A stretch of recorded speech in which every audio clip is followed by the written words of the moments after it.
Hey, what's up guys? Little man with a big opinion here. In today's video, I'm going to talk about my tools that I have.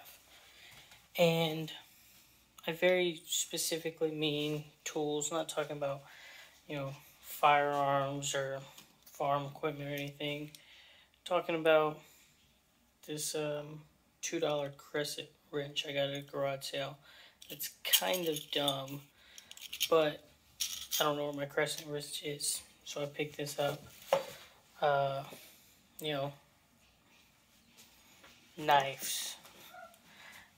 I'm also going to talk about, I guess I can show the difference between a manual screwdriver. I actually don't have it sitting over here, but sitting here in the closet, old Ryobi circular saw, DeWalt sander. I'm trying to think of where my drill gun is actually.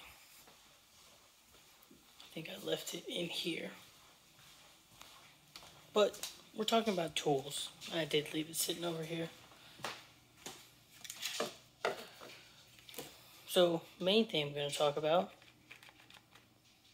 is the battery being dead on this, so I don't get to make the noise. But as a prepper, I think having tools in your preps is going to be important. Now, depending on the funds you have or how long you've been prepping, will kind of determine how you should go about this.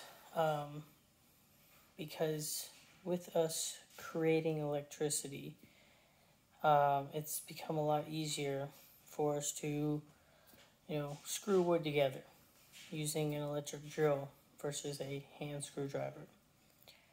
A hammer versus a jackhammer for breaking something up. That circular saw versus a hand saw or a bow saw. So one part of me strongly believes having your basic hand tools is going to be extremely important. You're going to need them to make repairs on vehicles, your home. Maybe you're building, some sort of fort, and they're going to be important. If you have, more funds, or you've been prepping long enough that you've budgeted in, solar to be able to recharge your batteries, that's another way you could think about it.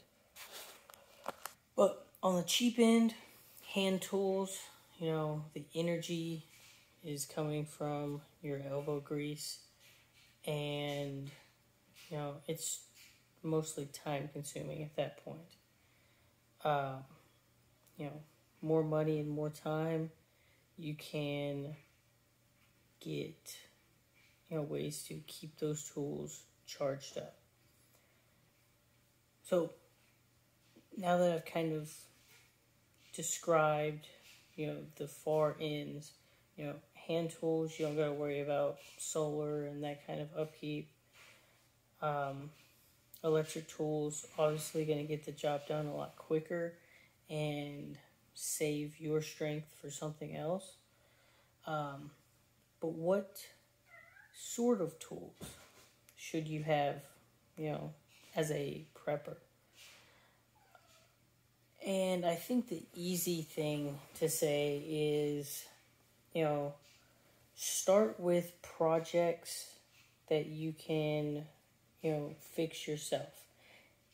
If you take your vehicle in for everything, you'll probably figure out if you've got the tools and the ability to research, whether it's a video, a book, or having someone, walk through and explain how to do it.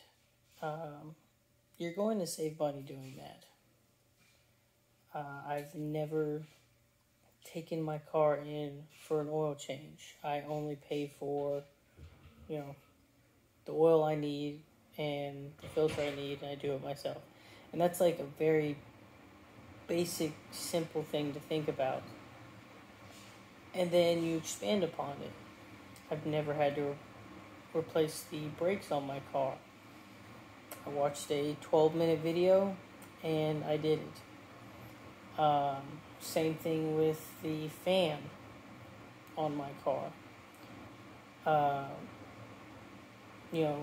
We read articles on what you should do to rip up linoleum and prep the floor to put in tile, instead of spending hundreds, if not thousands of dollars on a contractor and people to come in and do that. Those are the recent things that I've done, but this can go as far as I've wasted countless hours, if not days at this point, watching people build log cabins out in the wilderness.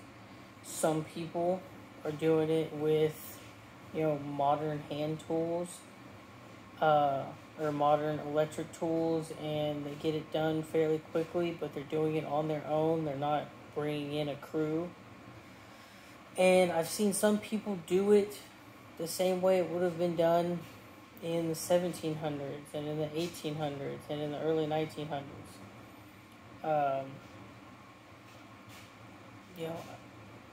The DIY culture around just having that freedom and the knowledge of doing something yourself. That's where I've seen most of the sheds that people build, that they put solar on to charge all of their tools. Doing a van RV. There's an endless amount of things that tools can help you accomplish. It can be a money pit, but if the way I approach it is this room that I'm sitting in, we're actually getting ready to put a ceiling fan up there. And there's 3 lights in the hallway, and the light in our bathroom that we replaced. Watched a couple videos on it, and then I specifically bought the tools to accomplish that task. Now, I already had a screwdriver and a drill gun, because I think everyone should have those. I already had, hammers, but I didn't have wire cutters or wire strippers or electrical tape, or I really think that's all I used for the project. So I bought those things, and in the future, if we ever want to change out any of the lights, we change the style we have, I've already got the tools, and I have a general understanding of doing that simple electrical work. So I've got the tools, and I've got a little bit of the knowledge that, I'm developing a jack of all trades at the same time. And while I was at it, I bought it's not, a electrician for dummies book, but it's something similar to that. It's kind of a dictionary of different things that you can accomplish with the tools that I have that involve electricity. I've replaced a lot of our light sockets in our house because it's built in the 50s, like this one here. Still only has 2 prongs. We're replacing them with 3 prongs, and we're having them with the USBs on them because we're fancy.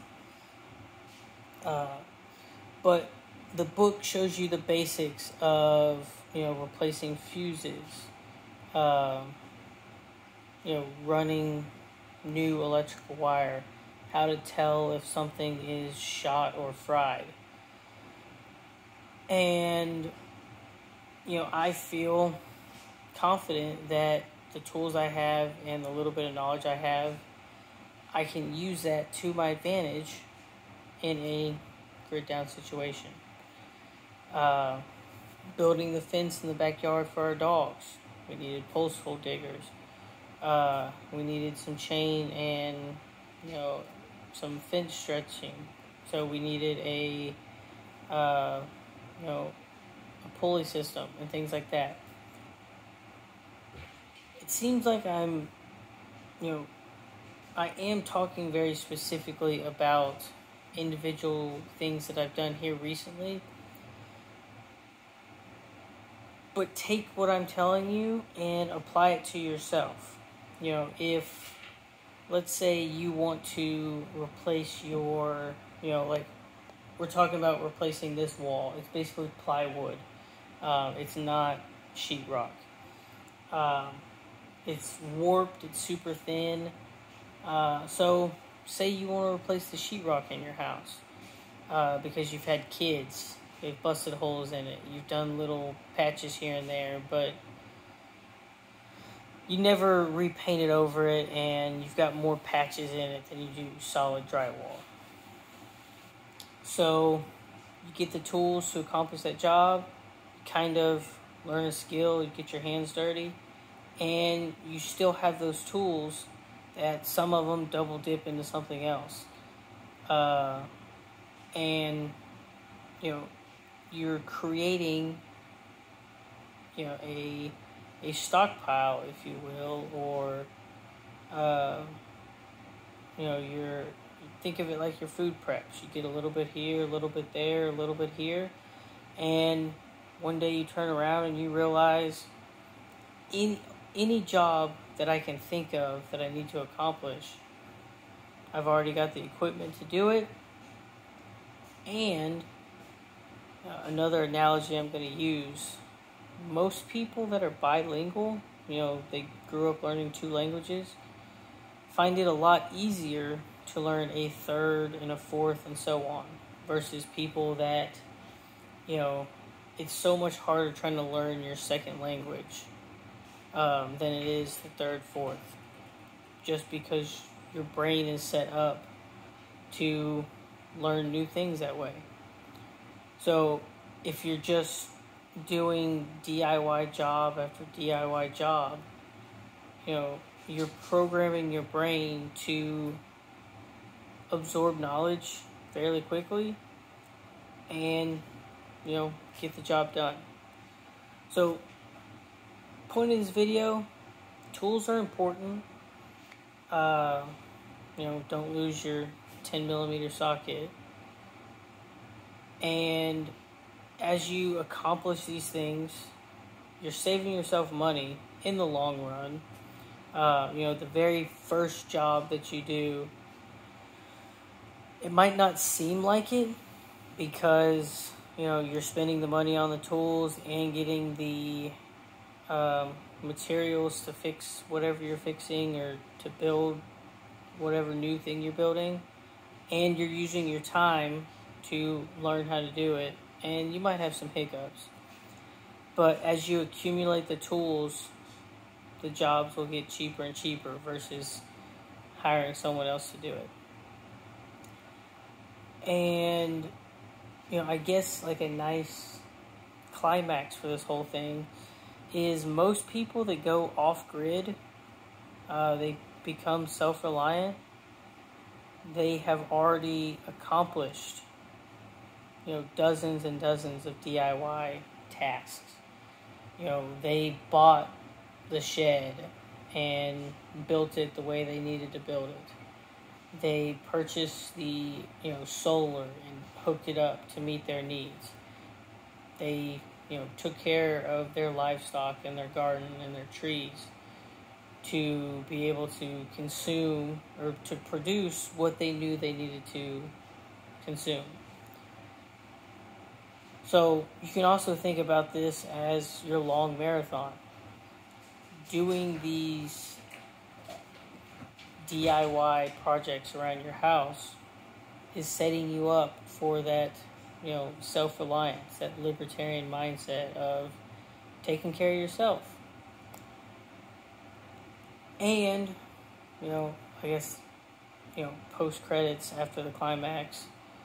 In the grid down situation, they aren't producing the tools anymore.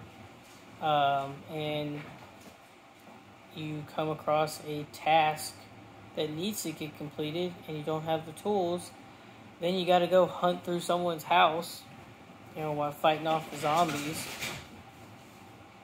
And you don't want to do that. You want all of your stuff all in one place. You want to be prepared, for crap hitting the fan. So, with that being said, let me know in the comment section down below what you think the 10 most important tools that you should have are. Whether you lean towards the side of having solar and batteries for electric tools or going the hand tool route. And then like the video if you enjoy this video. Subscribe to the channel if you enjoy what I'm doing with the channel. And then lastly, if you have a friend or family member that would benefit from our discussion today, then share the video with them and get them to watch the videos and like them and subscribe to the channel and share it with even more people. I'll catch you in the next one.